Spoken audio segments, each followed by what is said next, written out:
one day in Mount Kailash, all gods, goddesses, everyone had gathered and we're all going down to one person, Paramashiva. Suddenly, Paramashiva got up, turned, and he bowed down to someone. Devi was shocked and she asked, पार्वत्युवाच ॐ नमो देवदेवेश परात्पर जगद्गुरो त्वां नमस्कुर्वते भक्त्या सुरासुरनरा सदा विधिविष्णुमहेन्द्राद्यैर्वन्द्यः खलु सदा भवान् नमस्करोषि कस्मै त्वं नमस्काराश्रयः किल दृष्ट्वैतत्कर्म विपुलम् आश्चर्यं प्रतिभाति मे किमेतन्न विजानेऽहं कृपया वद मे प्रभो.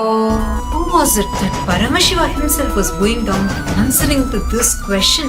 Paramashiva revealed the secret of Guru Gita. head to nityananda.ai and you can ask Swamiji himself and learn the sacred secrets of Guru Gita.